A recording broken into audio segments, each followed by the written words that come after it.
Praise the Lord. ഇയ്യോബിൻ്റെ പുസ്തകം 35 അധ്യായം 1 മുതൽ 16 വരെയുള്ള തിരുവചനങ്ങൾ.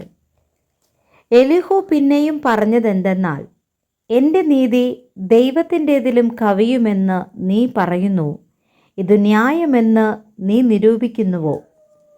അതിനാൽ നിനക്ക് എന്ത് പ്രയോജനം എന്നും, ഞാൻ പാപം ചെയ്യുന്നതിനേക്കാൾ അതുകൊണ്ട് എനിക്കെന്തുപകാരമെന്നും നീ ചോദിക്കുന്നുവല്ലോ. നിന്നോടും നിന്നോട് കൂടെയുള്ള സ്നേഹിതന്മാരോടും ഞാൻ പ്രത്യുത്തരം പറയാം. നീ ആകാശത്തേക്ക് നോക്കിക്കാണുക, നിനക്കു മീതെയുള്ള മേഘങ്ങളെ ദർശിക്കാം. നീ പാപം ചെയ്യുന്നതിനാൽ അവനോട് എന്തു പ്രവർത്തിക്കുന്നു?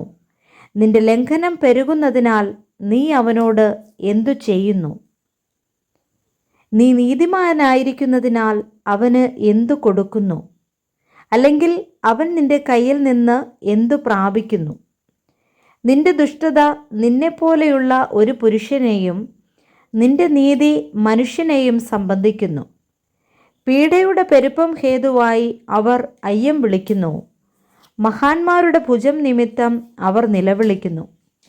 എങ്കിലും രാത്രിയിൽ സ്തോത്രഗീതങ്ങളെ നൽകുന്നവനും ഭൂമിയിലെ മൃഗങ്ങളെക്കാൾ നമ്മെ പഠിപ്പിക്കുന്നവനും ആകാശത്തിലെ പക്ഷികളെക്കാൾ നമ്മെ ജ്ഞാനികളാക്കുന്നവനുമായി എൻ്റെ സ്രഷ്ടാവായ ദൈവം എവിടെയെന്ന് ഒരുത്തനും ചോദിക്കുന്നില്ല.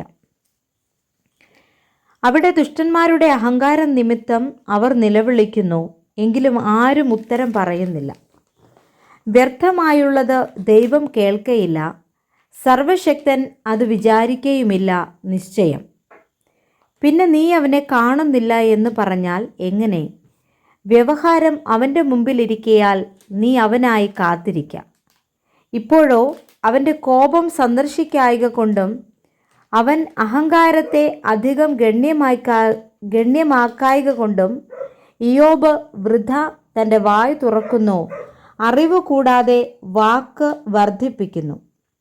Praise the Lord. വായിച്ച വേദഭാഗങ്ങളാൽ കർത്താവ് നമ്മെ സമൃദ്ധമായി അനുഗ്രഹിക്കുമാറാകട്ടെ. ആമേൻ.